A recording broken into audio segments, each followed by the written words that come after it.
No, doctor. Ok. La enfermedad por descompresión, ya les decía también a sus otros compañeros que no la vemos. Es un trastorno que aquí en nuestro medio pues, no se ve. ¿Sí? Se ve quizás en los pacientes que se dedican al buceo de grandes profundidades, a pacientes que practican el alpinismo, que suben a grandes alturas, y ellos pueden ser que tengan esta enfermedad por descompresión. Nosotros no la vemos, ¿ok? La epifisitis quizás sea un poquito más común, pero al igual que algunas otras enfermedades que les he mencionado, es un trastorno más relacionado o más ligado a la atención del ortopedista. La epifisitis, como su nombre lo indica, pues es un trastorno en donde hay un proceso inflamatorio en las epífisis. ¿Sí? Cuando esto se presenta, también se le llama enfermedad de Osgood-Schlatter. Se le llama Osgood-Schlatter a la epifisitis que afecta la tuberosidad anterior de la tibia. ¿Sí? Y son niños o son pequeños que refieren dolor aquí a nivel de la epífisis de la, ¿cómo se llama? De la tibia. ¿Sí? Son niños que se quejan de dolor y están quejas y quejas de dolor. Muchas de las veces, a veces los papás o inclusive algunos médicos dicen, no se preocupe, son dolores del crecimiento. Sí es cierto que hay niños que presentan dolores conforme va desarrollando estatura, pero no son tan intensos como el de la epifisitis. Los niños sí se quejan de mucho dolor en el tubérculo anterior de la tibia. El manejo conservador es a base de analgésicos, antiinflamatorios, calor local en el sitio inflamado, y pues ahí la puede llevar el niño por mucho tiempo, pero puede llegar el momento en que ya ni eso le quite el dolor y quite el proceso inflamatorio. Y entonces entonces el ortopedista someter al niño a una intervención quirúrgica. Se hace un legrado, un curetaje de ese sitio afectado y pues se soluciona el problema de la enfermedad de Osgood-Schlatter. Y finalmente hay necrosis avasculares que no las relacionamos con ninguno de los casos anteriores.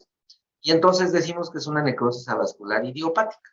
Ya hemos platicado al respecto de eso, de que se le llama idiopático a todo aquel que no conocemos la causa o no, por lo menos no tenemos una idea de a qué se puede deber. ¿Ok? En el inciso H tenemos a la costocondritis. ¿Sí? Como su nombre lo indica, es un proceso inflamatorio de los sitios de unión o de articulación de las costillas con el esternón. Entonces, estas pacientes que tienen costocondritis refieren dolor en la cara anterior del tórax. Particularmente, ellas inclusive hasta pueden señalar con un dedo en donde les duele. Lo más común de la costocondritis es que nada más afecte una sola articulación, no más. ¿Okay? Entonces la paciente puede decir, me duele aquí. Aquí es donde me está doliendo, doctor. Cuando uno la explora, efectivamente hay un proceso inflamatorio y al tocar, al comprimir con el dedo, se desencadena más dolor. ¿Ok? Ya les platicaba a sus otros compañeros que la costocondritis se presenta principalmente en personas que tienen mucha actividad física. En primer lugar, amas de casa que lavan, planchan, barren, trapean, y todo lo hacen con las manos. ¿Okay? Hay algunas otras personas que pues, no son amas de casa, pero que también pueden desarrollarla por la propia actividad física. ¿Okay? Deportistas de alto rendimiento o personas que tienen actividades laborales de un involucramiento físico muy, muy fuerte. Por ejemplo, peones de albañil, por ejemplo, estibadores, ¿ok? O como les decía, deportistas, por ejemplo, los levantadores de pesas, ellos son los que pueden desarrollar esta condición.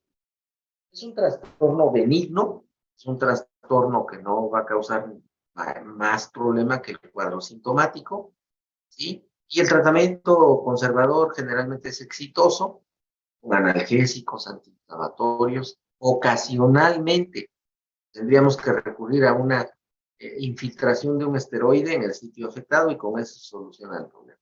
¿Okay? Intervenciones quirúrgicas para esto, pues es rarísimo. Ahorita yo no me acuerdo de algún paciente con una costocondritis que haya requerido de una intervención quirúrgica. ¿Ok? ¿Preguntas de esto que acabo de mencionar con ustedes del grupo que no lo vimos? No, doctor. Ok. En el inciso K, volviendo ya a ambos grupos, tenemos a la condromalacia patelar, ¿sí? En donde tenemos la patela, Olivia Itzel.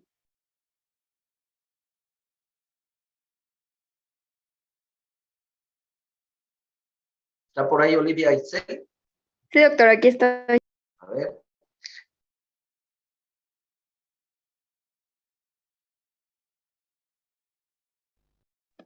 No, no sé, doctor. Araceli Betsabe.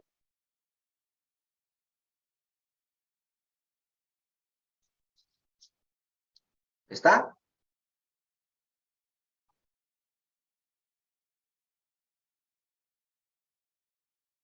¿No está Araceli Betsabe?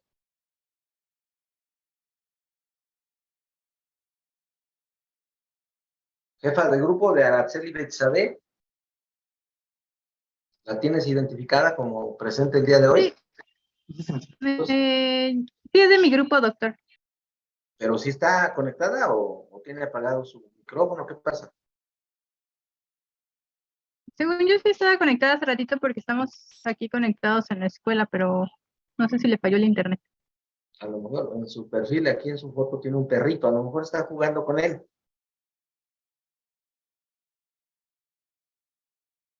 A ver, Jocelyn Paulina. Creo que en la rodilla, doctor. ¿Crees que en la rodilla? ¿No estás segura? Bueno, sí, sí es en la rodilla. Ajá. ¿Qué otro nombre recibe la patela? El rótula. Rótula. Efectivamente.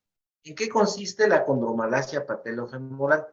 Detrás de la patela, para favorecer el movimiento de esta patela y además para que ayude a la articulación de la rodilla, la patela en su parte posterior tiene un cartílago, ¿sí? Ese cartílago es el con el que se articula a la rodilla, ¿ok?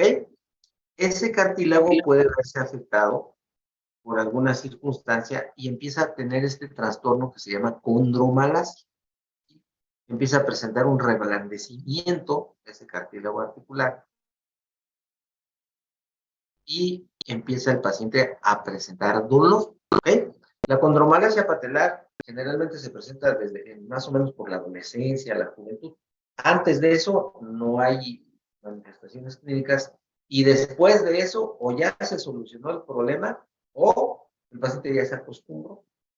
Pero generalmente los pacientes cuando acuden a consulta y que se sospecha condromalacia patelar son jóvenes más chicos que ustedes o más o menos de la edad de ustedes, ¿ok?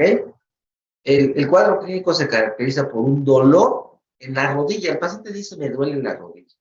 Pero al momento de explorarlo, nos damos cuenta que lo que está doliendo es precisamente la cara posterior de la rodilla, de la rótula o patela, ¿ok? Hay maniobras para mover la patela y cuando uno las hace, cuando uno moviliza la patela es cuando se presenta el dolor, ¿ok? Peculiarmente, en ciertas posturas se incrementa el dolor y con ciertas posturas disminuye el dolor. La condromalacia patelar es más frecuente cuando los pacientes se sientan. Cuando se sientan y flexionan sus piernas. Ese es un movimiento muy, muy normal. Tú te sientas y lo primero que haces es poner tus piernas dobladas. Es muy raro que te sientes y pongas tus piernas estiradas. ¿Ok? Y después de cierto tiempo, esa postura va causando dolor. En un principio no, pero cuando ya van pasando los minutos, va acumulándose más tiempo. Al estar sentado así, el paciente empieza a tener dolor. ¿Okay? Y ya le sabe que cuando estira la pierna, la pone en extensión, el dolor calma.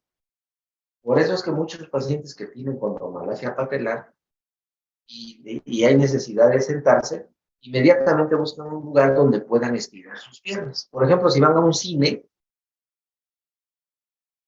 buscan en la silla o el sillón o la butaca que da hacia el pasillo, ¿sí? Para que ahí puedan estirar bien su piernita, ¿okay? O están en su casa y pues estiran sus piernas, ¿sí?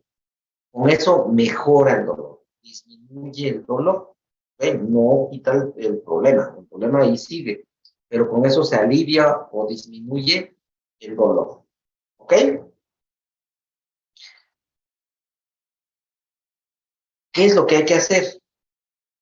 El manejo conservador es el mejor, ¿ok? Es decir, analgésicos, antiinflamatorios, fisioterapia para fortalecer masas musculares que rodean a la rodilla y con eso evitar en lo más posible que la patela o rótula esté sufriendo al hacer articulación con la rodilla, ¿ok? En algunos casos muy seleccionados, los pacientes se tienen que operar. ¿Qué casos pueden ser esos? Pueden ser aquellos casos en los cuales la alineación de las piernas es inadecuada y entonces en esos pacientes la rótula se lateraliza. En lugar de que las rótulas estén en el centro, en ese eje vertical de las piernas, se van hacia afuera, se lateralizan hacia afuera. Y entonces en esos pacientes que tienen ese problema, entonces el ortopedista los puede operar. ¿Y qué es lo que hace? Trata de que las rótulas se centren, que las rótulas vuelvan o se sitúen en su situación anatómica normal. Y con eso se soluciona este problema. Vuelvo a mencionar, el manejo conservador es el primera elección y es el que con la mayoría de los casos responde, ¿sí? Analgésicos, antiinflamatorios, fortalecimiento muscular. Con eso el paciente puede llevar una vida normal. Muchos de estos pacientes no pueden hacer un ejercicio intenso, no pueden dedicarse a ser corredores o futbolistas o cosas así, porque les duele más, ¿ok? Pero pues bueno, pueden ser doctores, pueden ser abogados, pueden ser arquitectos, ¿sí? Y no querer ser ídolos del fútbol mexicano o artistas o cantantes, ¿ok? Preguntas de la condromalacia patelar o condromalacia patelofemoral.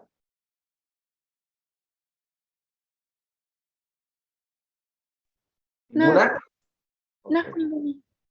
Y finalmente en este capítulo tenemos a las alteraciones biomecánicas o anatómicas, como su nombre lo indica. Son alteraciones anatómicas del aparato musculoesquelético, ¿ok? Y ahí tenemos varios ejemplos de ello. En primer lugar, a la gifosis junto con la escoliosis, como su nombre lo indica, ¿sí? La escoliosis, mucha gente la denomina también columna desviada o columna chueca, ¿ok? Eso es la escoliosis. Ahorita, más bien el lunes vamos a ahondar más acerca de esto. La gifosis es un trastorno que produce una pequeña joroba a nivel de la columna dorsal. Luego vienen los trastornos del pie, trastornos anatómicos o biomecánicos de las rodillas, etcétera. Todo esto lo vamos a ver el día lunes. ¿Alguna pregunta? Doctor, No, doctor. Ah, bueno, yo tengo una. En Dime. el caso de, por ejemplo, nada más rápida, no sé si me la podría contestar sobre las escoliosis. ¿Estas pueden ser ya de nacimiento o también les pueden generar las alteraciones biomecánicas? No, sí puede ser de nacimiento. ¿Ok? El lunes vamos a platicar de esto, pero hay congénitas y adquiridas. ¿Sí? Gracias, doctor. El lunes platicamos de esto. Nada más les anticipo, muchos de estos casos los ve más el ortopedista que nosotros, pero vamos a platicar un poco porque también ocasionalmente los vemos. Bien, nos vemos entonces el día lunes por este mismo canal, decían en la televisión antes. ¿Sale? Sí, doctor. Sí, doctor, gracias. Gracias, doctor. Gracias, doctor. Gracias, doctor.